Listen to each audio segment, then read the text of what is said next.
World Tournament. What an 8 fights we had here for the welterweights and the featherweights Universal Studio. And an outstanding place to have these first fights. Let's bring you on inside. I am the coach. This is the PFL Night 1 post-fight show here on ESPN Plus, but also on our PFL MMA YouTube page. Over the course of the next 20 to 30 minutes, we're going to take a look at the highlights. What a main event we just saw a few moments ago. Jason Jackson, rear naked choke, taking out Koreshkov. Now that sets up, if it's not the main event in Nashville, I don't know what we're doing. That Gene and Jason Jackson, we'll talk all about that. We'll talk to the guys' Smart Cage side as well. And we had a lot of other great fights tonight. Mobley in a split decision over Kennedy. How about Nathan Kelly going down in the first fight of the night? And Jesus Pinedo, we all wondered, how would he respond after 2 years away from the Smart Cage with injury, with weight issues after 2 years ago? It was absolutely incredible. So we've got some highlights coming up here on the post-fight show because it was absolutely insane for the welterweights and the featherweights. So where are we starting? That's the big question, because right now, we just had moments ago, we're going to hear from Jason Jackson, our main event winner as well. All right, let's bring in the guys now. Smart Cage side, Sean, Randy, and Dan. Sean, quite a night here in Orlando. Unbelievable. Can somebody get Coach some index cards? It looks like he's got his notes written on a pile of napkins. Can we get the man some index cards, please? But he's right. It was an unbelievable night. I mean, absolutely monstrous performances from guys we know well, from some newcomers. I mean, it just doesn't get better than 8 back-to-back incredible fights. And of course, finishing with this one between two Bellator champions, former Bellator champions. Jason Jackson was on a mission, Randy. He had something to prove. Yeah, he did a great job in that first round of taking some speed out, using the clinch, using the cage, and really wearing Koreshkov down. You know, had him on the ground, got right to where he needed to be, landed some ground and pound, and a shot right there that you just saw, right to the back of the head. Now, you know, with a moving opponent, those things happen. It wasn't intentional, so no point taken away. But we didn't definitely see the same Koreshkov when the fight restarted. He got taken down very quickly, ended up in full mount. Beautiful rear naked choke, locked it in, and Koreshkov goes to sleep. Pretty amazing performance by Jason Jackson. So, Dan, we got to talk about that. We have to talk about the restart after the foul. Unintentional foul, but a foul nonetheless. And they get right back to it. And the finish happens less than a minute later. Absolutely. I mean, it's just one of those things, right? Actually, Jason Jackson actually landed a really solid elbow to a legal target, which is what caused the cut. It was a couple of the shots earlier that were illegal. And honestly, I think the referee handled it very well. You know, he gave Koreshkov time to kind of decide whether he wants to continue. He had some time. Yeah. He decided he wanted to keep going. And straight away, Jason Jackson, he took the initiative, hit the level change, and took the fight to the floor. I have a feeling that Koreshkov's going to be haunting this tournament, though. He might be following these guys through as an alternate, trying to get back into this thing. And look, ultimately, he had the choice of whether he wanted to continue fighting or not. His coaches could have stepped in and said, no, we're not allowing that. They chose to keep fighting. Jason Jackson got the finish, earned the finish. It's just one of those things that Koreshkov's going to be thinking about for a long time. But, man, we're going to send it back to Coach. There's some great matchups coming in these semifinals. So, Coach, back to you. Yeah, Sean, thank you very much. I refuse, to have you make fun of me on national TV ever again. But I've got some stroke here at the PFL. I want you to come with me because we're going to do what we call in the business a little walk and talk. I want to take everybody inside of the Smart Cage. This was the walk that the fighters made all night long. And guess who just happens to be waiting for me inside the Smart Cage? The man himself. You said you were going to do it. You said, Coach, I'm going to walk in, dazzle everybody, and that's exactly what you did. First and foremost, did you think it was going to be a submission all week long, or was just what was served up to you? I knew it was going to be a submission. I think I called my shot. I said, if I don't knock him out, I'm going to submit him. If not, it's going to be dominant fashion. If he didn't get up out of that corner, definitely would have went to the scorecard, and I would have dominated every single round already, like I call it. All right, we're going to run some highlights right now that they're going to play as we talk to you. But you really dominated with your speed from the start of the fight. But then talk to me about what happened with that accidental shot to the back of the head and the 5-minute stoppage. Yeah, he couldn't take no more shots, so he kept turning his head away. And then, you know, I had target locked in, and boom, as he turned his head away, it's his responsibility to protect himself and not turn his head away. But it was an accidental shot, and I'm sorry, sincerely sorry from my heart, because I prayed for him to go back home safe to his family. So I don't inflict no damage on nobody like that, no unnecessary damage. You and I talked several times the last week or so, and you said that your preparation for this was so much better than last year. You were quicker. I thought you looked fresher. I thought your cardio was on point. Everything you told me, you showed in the Smart Cage. Yes, because I went back and I reassessed the situation from last year, and then I moved forward, and I just worked on everything that I felt like I was lacking, and it was my jiu-jitsu, because my jiu-jitsu could have saved me against Magomed. I had him in the guillotine like this, but I just didn't know how to finish it. So I went back to Wagner Rocha School and put my time in and my work and my jiu-jitsu skill. You're gonna see a lot of submission this year because there's nobody in the tournament wrestling better than mine. All right, so let's talk about your next opponent. We're going to be going to Music City, Nashville, Tennessee. But the man that you were in here facing off with, he had a huge following in this place tonight, the Silverback, Thad Jean. You're an OG. He's an up-and-coming superstar. What do you make of that semifinal matchup? He can't beat me. He can't beat me. I already know what school he trained at, who he is. He's not even really Haitian. He claiming Haitian and wasn't born in Haiti. I was born in Jamaica. I was born in the mud, in the gutter. They can't beat me. I know this. It's a fact. I'm going to make quick work of him. You seen what he was doing when he faced against that guy that was dancing all around. He got exposed, and I'm going to expose him. He ain't never faced no athleticism. He been facing all these unathletic white boys. So last question, what do you have over Thad Jean that you're so confident right now that it's only going to be about, what, 8 weeks, 9 weeks, and you have to be right back in here? Are you concerned about the length of time at all? Hell no. I'm telling you, I was ready to do it tonight. As soon as I got out of the catch, I'm getting the cage. I was telling the ref to ring the bell. I'm shocked they didn't ring the bell. I'm going to knock him out in the red cage tonight. I'm glad he got out of my face because I was going to hurt him. I think there's a press conference waiting for you right now. Congratulations, sir. We'll see you in a couple months, Hey, all right? Coach, thank you for having me, man. You made my week this year, this week. I promise you. All right, we'll see you, baby. You're not going to get me next time, by the way. Oh, that's the man, Jason Jackson right there. A big win tonight in our main event. All right, let's bring the guys back in. Let's talk co-main event, Sean. Listen, I'm right behind you, guys. I'm right behind you. Hey, first of all, on behalf of unathletic white boys all over the world, Jason Jackson, I got a problem with you now. All right? Sometimes mixed martial arts is the last place we can find athletic success, sir. Anyway, let's talk about the highlights from the co-main event. Jesus Pinedo is one of the baddest featherweights on the planet, but he's been away for a while. And I didn't know if we were going to see this version of him, Dan Hardy. No, this seemed like a far more mature version of him than we've seen before. A lot of the time he's overly aggressive, but this time around he was a bit more strategic with his footwork. He was picking his angles a little bit. You could see the fight trying to burst out of him a few times, but he measured his output.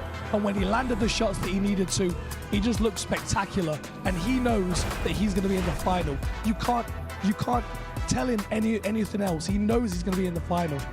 So we got the rubber match. Jesus Pinedo and Gabriel Braga will face off once again. It was a very close split decision victory for Braga the first time, then Pinedo got the finish in a championship bout the second time, and now they will decide who takes it down in the 3-match. Speaking of Gabriel Braga, this is Gabriel Braga's performance against Fred Duprat. This was a very late replacement again in the featherweight division, and Braga was in big trouble early, Randy. I mean, I thought he was going to tap to that guillotine. That was a very tight guillotine, and this guy has 8 or 9 of those guillotine finishes in his record. So Braga knew exactly what he was looking at. He was able to crown his head out, land some good ground and pound, and stay in control, and then meticulously just kind of break him down and get where he needed to be. And can we talk about the face-off? Can we talk about the tension between Pineda and Braga for the rubber match? No question about Pineda just standing there. He said nothing, and Braga's talking the whole time. Yeah. What a face-off that was. I'll tell you what my question is now, and is going to be my question in fight week for that fight, is can Gabriel Braga avoid getting sucked into those exchanges that Jesus Pinedo forces everyone into, right? I mean, Boric had the perfect game plan early. He was moving. Footwork and the motion to stifle that. But then this is where the patience came in that you were talking about. Pinedo measured that and saw that. He wore a couple shots, and he just snuck in that one straight left that got Boric in trouble, that got him hurt. And then when people get hurt, they freeze their feet, and then Pinedo starts wailing. Can Gabriel Braga avoid that exact scenario? Here's that face-off. Here's that face-off Randy was talking about. Yeah. What is Braga saying? El Mundo. El Mundo doesn't care what he's saying. He's staring through it, man.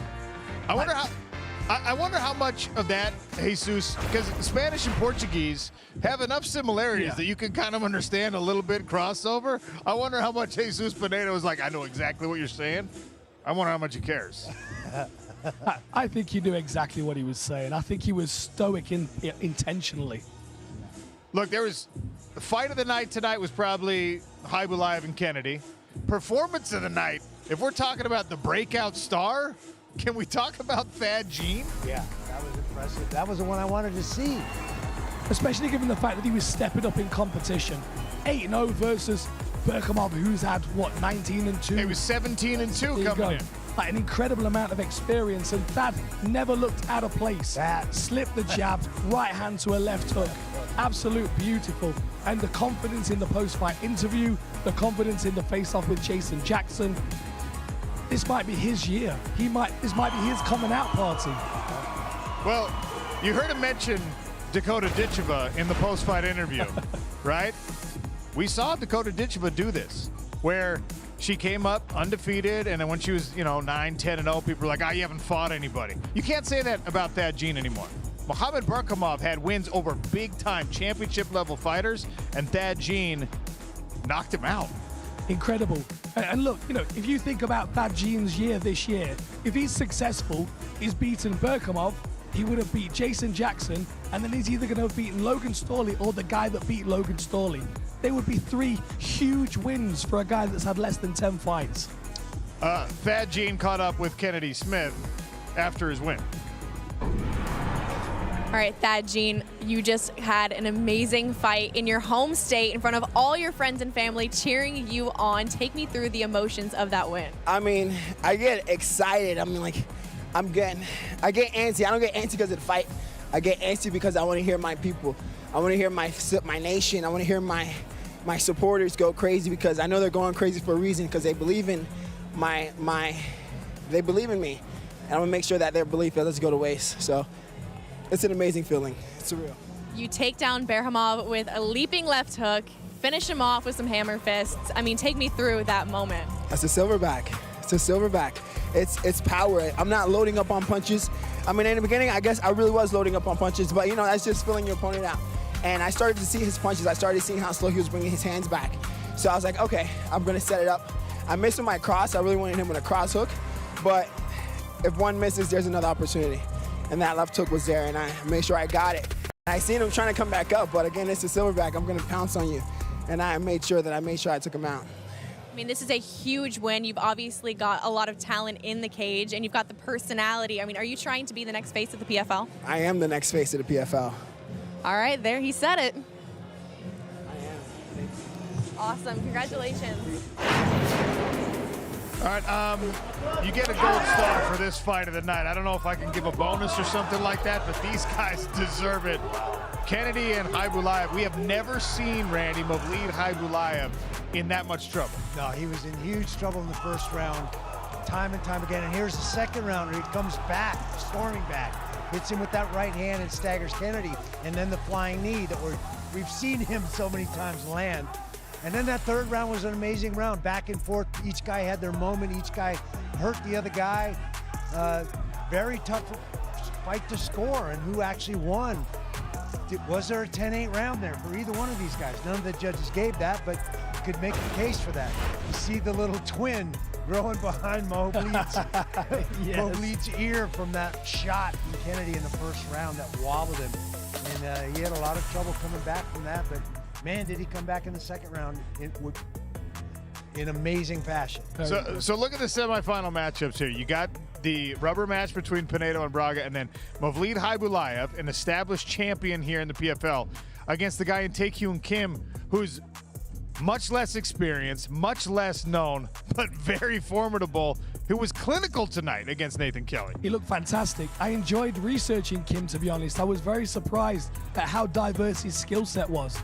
You know, he cruises through his striking skills really without thought. It's very fluid for him. You know, an awkward southpaw, really good lead uppercuts. I think there's a lot more to his game than we're going to see, and I think we're going to need it against Haibulaev. Where's Coach? Is Coach still behind us? Yeah, in the I'm right behind you. Yeah, I'd love to join the conversation if you guys don't Coach, mind. sorry. If I could do that for you. Yeah, Coach, what's I don't know up? how I feel about having you behind me there, Coach. What the heck? I'm going to put you in a rear naked choke, Randy. That's for damn sure. Let's talk and compare last year to this year, guys, because I thought tonight, Sean, we saw guys come out and they were very, very aggressive. And I think that's one of the things we were wondering, without the bonus points, without the second fight, how were you guys, and Sean, I'll start with you, impressed with the aggressiveness really up and down the card? Well, here's the thing. I probably wasn't as concerned about that as a lot of people were, because fighters go out there and they perform to the best of their ability, not just because they want to advance in a tournament.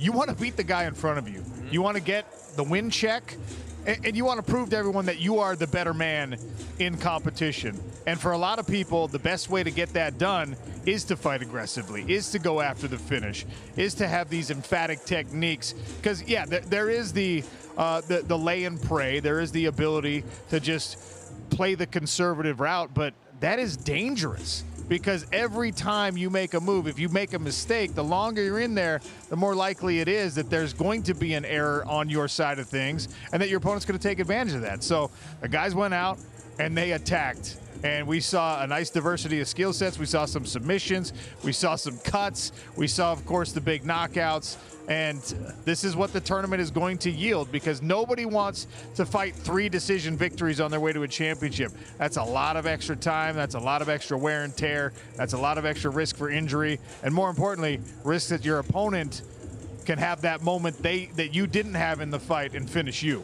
Yeah, Randy, I'm going to come over to you, and then Dan, you can piggyback this question, because now we're going to see, and I'll go ahead and say it, it's going to be the main event in Nashville, Tennessee. If it's not, what are we doing? Jason Jackson taking on Thad Gene. You've got an OG against an up-and-coming star. Randy, what do you think is going to be the biggest challenge for Thad Gene, facing a guy that's faced so many big-time opponents in the past?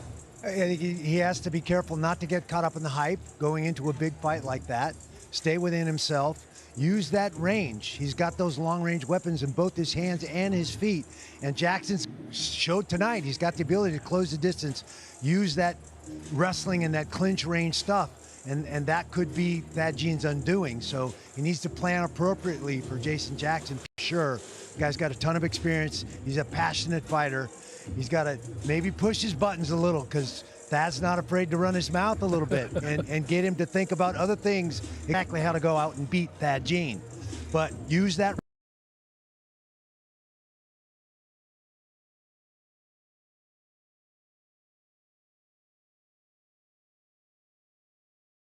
Randy, you know, Thad's right at the beginning of his career, so there's a lot more to see from him. But I'll also say the same about Jason Jackson. He said he's gone back to Wagner Rocha's school, working on his jiu-jitsu. There's going to be more things coming from Jason Jackson as well. I think they're going to bring the best out of each other. I think we've got 2 supreme athletes, one at the beginning of their career and one right in their prime. And who knows what's going to happen. I mean, literally, they could fight 10 times and you could toss a coin every time. Dan, Sean, Randy, thank you guys very much. Phenomenal call tonight on all the fights. Look forward to next week with the Featherweights and the women's flyweights. Now, speaking of next week, let's bring in one of the young ladies who will be in action, taking on Kwan Watanabe, and that is Jenna Bishop. Jenna, welcome to the PFL post-fight show. You just got to watch all those fights. Now, next week, you're stepping into the same smart cage. What can we expect from you? I'm really excited. I expect to just bring it, trying to make an exciting fight and get that finish. Now, this year is obviously a lot different. There are some new fighters. There's some fighters that have been around. For you, what has been your approach thinking about, we've got 3 fights potentially to really change your career? My approach doesn't really change. It's not that much different as far as the pace and the schedule from last year. So I stay training and I stay ready all the time, and I'm excited just to get going again. Yeah, no doubt about it. I bet you're ready to get in here. We're showing the bracket right now. There's so many great fighters that will be in the women's flyweight tournament. When you look at the bracket and some of the fighters, kind of educate the fans at home on what they can expect from the other fights in your division. I think a lot of these fights are really good matchups. Kyla is obviously a really great fighter. There's a lot of really talented women in the division. So I think that Carmouche and Joanny is a really good fight. I'm excited to watch that one. And I'm really just excited for mine. It's a matchup I wanted, so I'm excited to finally get it. All right, why did you want it so badly?